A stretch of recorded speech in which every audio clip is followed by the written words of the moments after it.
Oi, pessoal. Essa semana vocês devem ter ouvido falar de um caso de um atleta, de um jogador de futebol do São Paulo, que teve um episódio de embolia pulmonar.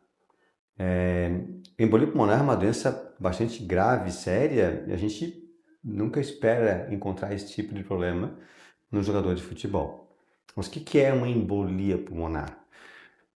Quando se fala em embolia, é quando é um coágulo que sai de algum lugar e para em outro lugar.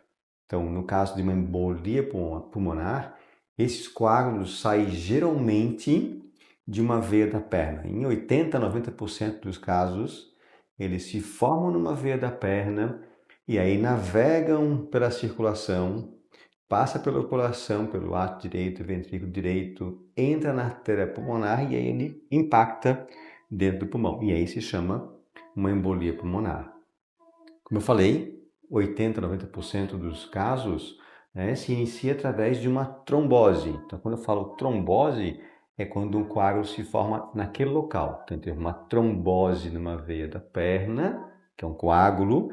Esse coágulo se desprende, ele cai na circulação e para no pulmão. Então, ele tem uma embolia pulmonar.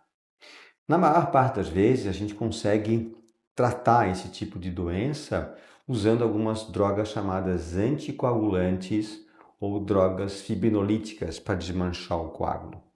Em casos mais graves, a gente tem que fazer algum tipo de intervenção através de catéter ou até mesmo em uma cirurgia aberta, mas são casos de exceção.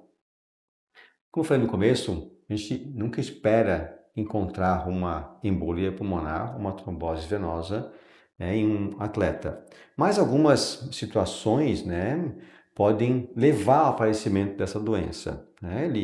Eu não vi exatamente como é que foi o percurso dele da viagem, mas a gente hoje em dia tem muita preocupação, com viagens intercontinentais e viagens longas, em que as pessoas ficam muito tempo paradas na mesma posição, Algumas até, quando vão em classe econômica, tomam algum medicamento para dormir e aí às vezes ficam horas na mesma posição lá, sem se mexer. Isso provoca uma lentificação do fluxo venoso, no fluxo das veias, que normalmente já é lento. O fluxo dentro de uma veia é um fluxo muito mais lento do que de uma artéria.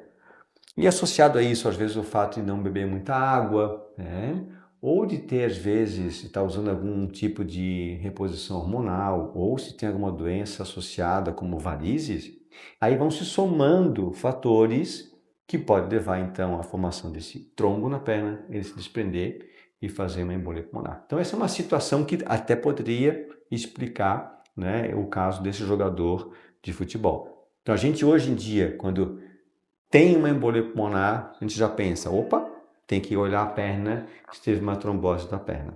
Se tem uma embolia e uma trombose na perna, a gente tem que perguntar, por que esse paciente teve uma trombose? Uma trombose ela pode ser sim uma doença por si só, mas pode às vezes ser um sintoma de uma outra doença. Então, pode ter uma doença, por exemplo, na época do Covid a gente viu muito isso. O paciente tinha Covid e tinha uma predisposição para o aparecimento de trombose. O paciente tinha uma doença reumatológica, pode ter uma predisposição à trombose.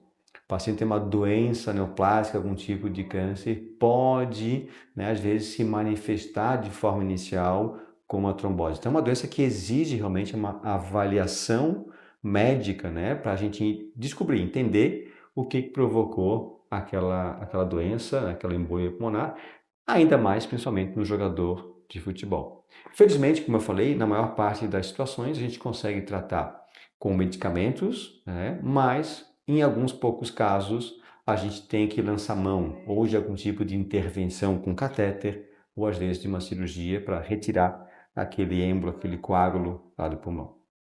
Essa é a curiosidade de hoje. Obrigado.